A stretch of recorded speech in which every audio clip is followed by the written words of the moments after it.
Contrary to some of Marvel's more established X-Men antagonists, Omega Red made his debut in X-Men, which came out in the year 1992, and is thus a relatively new character. Omega Red, also known as Arkady Rossovich, has a cloudy past. Due to his mysterious origins, there are several versions of his backstory, and no one is exactly sure which is the most accurate. But since 2009, he has usually been associated with the iconic mutant team, featuring as an incredibly potent adversary. Not only is this mutant ruthless and bloodthirsty, but he's also extremely powerful. So without any further ado, let us jump into his anatomy exploration. Now, before we go into our explanation, we have a very small request. If you like our content, please support us by subscribing to our channel. This is just a small click for you, but for us it means a lot. Thank you. Let's begin.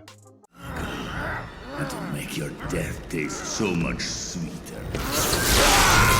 What are Omega Red's primary mutant powers? How do his implanted tentacles work? Omega Red is a genetically enhanced mutant, which means that he had his basic skills and abilities increased through horrifying experimentation. It's interesting to note that the foundation of his primary skills is the idea of the life and death cycle. Omega Red's body has the ability to release death spores, or lethal pheromones. These spores make everyone near him weak and can even kill them. The endurance, health, and proximity of the victims all factor in how much of an impact occurs on their bodies. For example, ordinary people can be killed or knocked out in a matter of seconds, but a creature with an extraordinarily fast healing and physical endurance can resist exposure for minutes or even hours, such as is the case with Wolverine. If Arkady can first reach a high enough orbital height, his spores have the ability to cover the entire globe. His powers are thus quite strong, and he has the ability to single-handedly cause immense amounts of damage. His transplanted tentacles are a well-known part of his anatomy. Being bestowed upon him during the Russian super soldier experiments, these tentacles allow him to attack his opponents from a distance and even close up. They also force him to constantly draw life power from other people in order to survive. Because of this, Omega Red has the capacity, or to put it bluntly, the need, to drain the life force of other people in order to save himself. He achieves this by using his victims as a conduit for his death factor while entangling them in his tentacles. Is good manners. How did Omega Red get his mutant abilities? Simply put, Omega Red is Russian. He is a ruthless killer, and he got his powers from the government. Here's how. Originally Arkady Grigorovich Rossovich, Omega Red later gained notoriety as a legendary Russian mutant. What's intriguing, and quite frankly horrifying, is that his parents and brother Vasily were afraid of him even before he acquired his mutation. He showed every sign of being a violent psychopath as the mutation of animals and the disappearance of neighbouring beggars became routine everywhere he went. These were Arkady's first indications of his hunger for blood. Eventually, Vasily turned on Arkady and exposed his heinous crimes, but it was insufficient in putting an end to the activities. He enlisted in the Russian army as an adult and was assigned the GRU Spetsnaz as his unit. He continued to commit crimes in order to satisfy his bloodlust while being a member of the military, and this time started kidnapping and killing young children, especially young females. For a long time, his crimes went unnoticed, but when he was transferred to a Soviet station close to the Antarctic Circle, other Russian soldiers learned of the kidnappings and killings of several children, and he was no longer able to conceal his acts. After his crimes were revealed, the Red Army ordered him to death, but his dormant mutant talent spared him, leading his superiors to try and enlist him for their super soldier project, even though he didn't want to. Before he could be incorporated into the Russian super soldier program, he was able to flee to Europe. He used his newly acquired abilities, his death factor, to carry out several crimes across Europe, but his personality remained the same. Eric Lenscher agreed to help Sean Cassidy, a young Interpol agent who went rogue after the Soviet Union forced Interpol to drop the case against Arkady after becoming aware of his misdeeds. Eric requested that Sean find him and deal with him definitively. He was, in the end, found and arrested by Cassidy. Unbeknownst to the investigator who had apprehended Arkady, who believed he had been given a prison sentence, Arkady eventually wound up in the hands of a special interest group, which of course was the KGB. It was at this junction Arkady was forced to actively take part in the Russian super soldier program, and he had nowhere to hide. The improved mutant Omega Red was created as a result of these torturous and unethical experiments. It is claimed that Arkady's violent and repulsive character is the sole reason he survived the cruel experimentation. He then became an agent for Soviet intelligence and the KGB. The Soviet Union then implanted retractable carbonadium tentacles into Omega Red's arms, creating the powerful villain that we know today.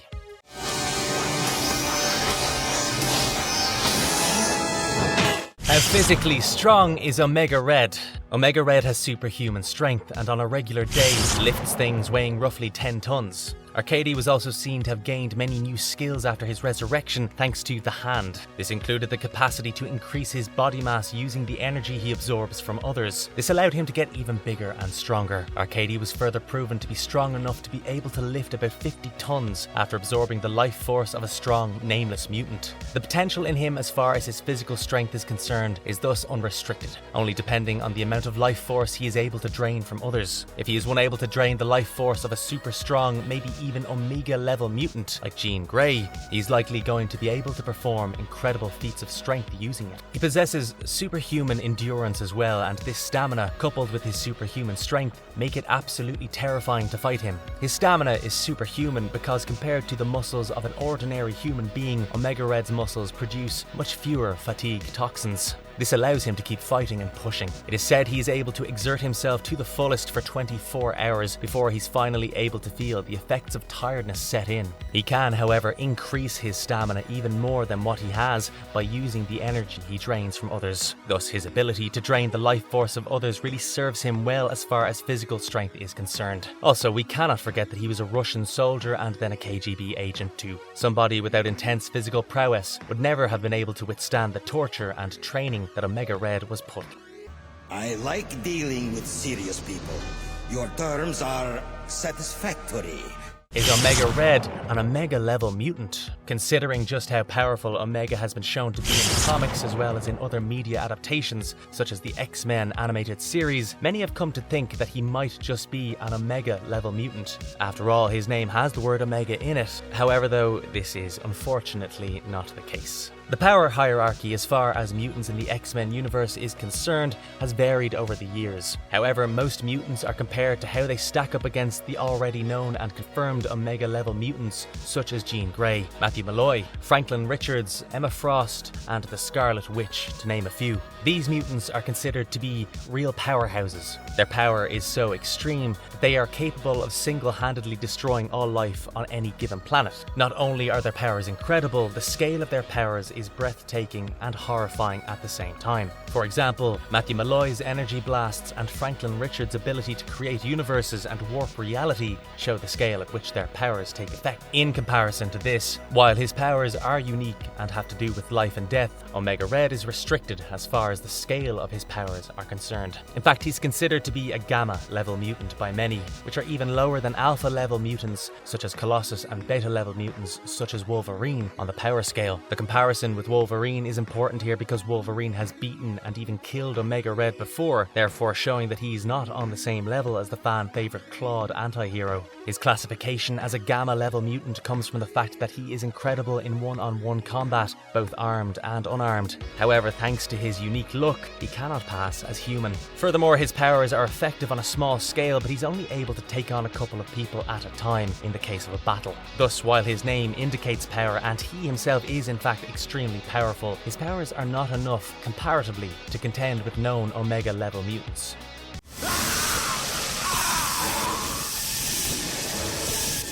Can Omega Red kill Wolverine? Wolverine and Omega Red's feud is the stuff of legends. It was at the height of the Cold War when Wolverine and Task Force X were dispatched to Russia to steal a device known as the carbonadium synthesizer that they first came into contact. Since then they've run into each other a lot and Logan always wins. With every mutant in the universe congregated on the living island of Krakoa, their vendetta has taken on a new dimension in the Jonathan Hickman era of Wolverine comics. Regardless of how deadly they may previously have proven to be, both heroes and villains are welcome on Krakoa. For instance, mutant vampires Selene and Emplate have settled down, Apocalypse is a member of Krakoa's Quiet Council, and genuine Nazis, like the Von Strucker siblings, are employed by the Hellfire Trading Corporation. So despite Wolverine's skepticism about Omega Red's ability to change, the X-Men have also accepted Omega Red. However, it turns out that Omega Red was indeed a cause for concern, as Wolverine number 4 demonstrates. Omega Red follows Wolverine to a pub in Canada via his clandestine Krakoan getaway. He waits there until Wolverine is compromised, biding his time. Omega Red discovers to his amusement that Wolverine's adversaries, including those who have lost friends and loved ones as a result of his numerous rampages, have learned about Logan's repeated visits to the bar and have drugged and chained him to a chair. Omega Red only attacks Wolverine when he is weak, murdering everyone else before tossing Wolverine into a freezing lake with his iconic coils. He enjoys Logan's pain as he holds the helpless, shackled Wolverine in that position. The only way Wolverine can be killed is in this manner, by drowning him, as everyone who is familiar with the Jason Aaron run will know. His body can recover from practically any other wound. Once he recovered after a nuclear blast had reduced his body to a bare skeleton. However, he is susceptible to drowning. Omega Red eventually succeeds in killing Wolverine after all these years, and until he retrieves the body from the water, Logan will remain dead. However, thankfully, it is seen that Omega Red, who was secretly working for Dracula, would likely be pleased to see Logan rise up from the dead, according to the issue, since he had planned to hand his old foe over to him. And judging by issue 5, Wolverine is handed over to Dracula by Omega Red, where he makes a full recovery and then even a comeback. Thus, while he's not able to keep Wolverine down forever, he does make a show of it whenever he gets the chance to best the mutant. In fact, Omega Red would lose his biggest adversary if Wolverine was to pass away, so having the two alive is the only way for their rivalry to continue.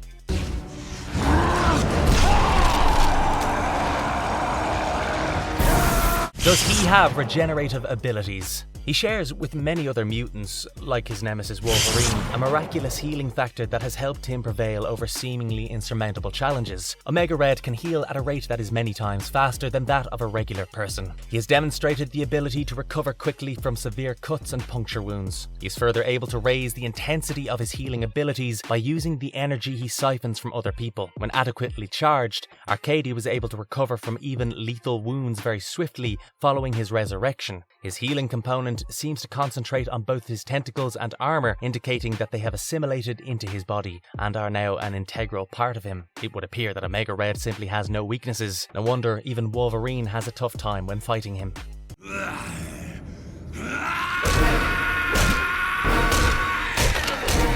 What makes Omega Red so durable and hardy? Omega Red possesses superhuman durability, and a big factor in this seems to be his unique armor. Omega Red is always seen in his iconic bright red suit of armor that is made of what is thought to be secondary adamantium. The mutant is extremely resistant to injury thanks to his armor, which covers most of his body. He once withstood a discharge of energy from the mutant chamber that launched him many kilometers, and he did so without getting even the slightest bit hurt. Omega Red's body is able to survive high-impact pressures and brutal trauma, such as falling from great heights or being repeatedly attacked by opponents with superhuman strength. Even without the armor, he can feel little to no pain. These actions would kill or seriously harm a normal human. Omega Red did, after all, survive brutal experimentation by the Russian forces. Considering the fact he was able to endure through that, it's not really a surprise that he can pretty much endure anything else that is thrown his way. Can Omega Red reproduce? Well, Omega Red cannot technically physically reproduce and have his own genetic children. However, we absolutely cannot forget about the Omega Clan, a name that strikes fear into the hearts of many comic book fans to this day. The Omega Clan was first revealed in 2012's X-Force number 25. It was made up of 3 Omega Red clones, each of which had its own special talents and was lavishly funded by Wolverine's son, Daken. Daken visited the criminal group known as the White Sky to request the specially created henchman at the time when he was in charge of the Brotherhood of Evil Mutants and in need of a bit of extra muscle. Additionally, these 3 had been made to believe that Wolverine and the X-Force were to blame for the deaths of their parents, which only fueled their innate animosity towards the superhero they had inherited from the original Omega Red. The Omega Clan was not only vindictive, but they also had the ability to make sure that everyone else knew of their powers and animosity. The new Omega Red, which was created from the decaying remains of the original, had the same iconic tentacles and the capacity to spread a disease of his own invention like the original, but lacked the former's capacity to sap his opponent's life energy. This talent belonged to Omega Red's brother Omega White, who could not only drain the energy from his foes, but then also use it as a weapon. Finally, Omega Black, the second tentacle sibling,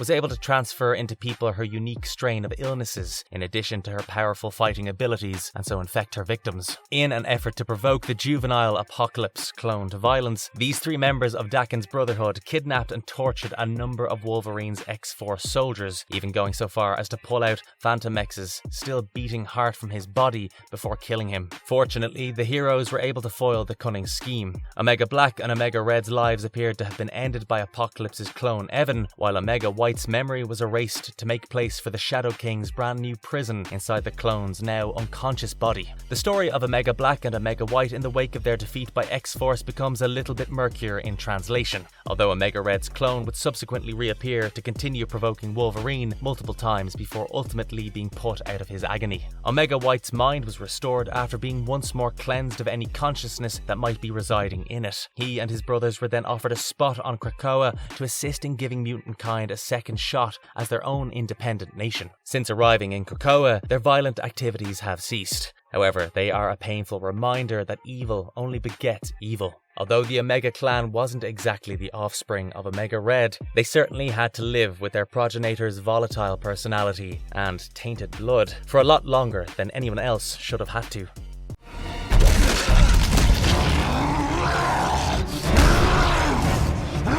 How was Omega Red killed, and how was he revived? Despite having the ability to survive everywhere in the cosmos, Rossovich has been killed in the X-Men universe. Omega Red's journey appeared to have come to an end when Wolverine encountered the mutant criminal in a Russian prison. The two began to battle, but Rossovich was unable to quickly extinguish the life surrounding him. The villain then eventually died from a sword to the heart. When he was actually seen in hell, his demise ultimately became clear and his death was confirmed. For a while it was believed that he would have lived on as he always did, but seeing the villain in a scene from the hereafter proved that he actually had passed on. The fact that he was killed by the very mutant that served as the basis for his creation is also worth noting. It was the right ending for the evil and ruthless character. However, a character who has some degree of influence over the powers of life and death is particularly susceptible to the golden rule of comics, which states that death never lasts forever. Omega Red's friends enlisted the assistance of the Hand, a dangerous organization that has a long history of using intricate magical procedures to resurrect the dead. Their experimentation with Omega Red was successful and they were able to bring him back, but the undertaking came at a price. In order to physically exist, Omega Red had to start draining life more than ever before. His associates also conned the X-Men into aiding them in order to stabilize this situation. Thus, evil never stays dead for long, especially not in comic books. After all, heroes would have nothing to do if all the villains were killed off. Few opponents that the X-Men have faced throughout the years have come close to the danger posed by Arkady Rossovich, aka Omega Red. Rossovich has consistently been a pain in the X-Men's side, particularly that of Wolverine. His powers and tenuous relationship with Wolverine are the stuff of legends. While he might not be an Omega level mutant, he is definitely a strong contender as far as X-Men villains are concerned. It is actually a shame that we've not seen much of Omega Red as far as live action X-Men movies are concerned. So let us know, would you like to see Wolverine and Omega Red go head to head in a live action setting? Let us know in the comments down below, and we'll see you for the next video. Click, click.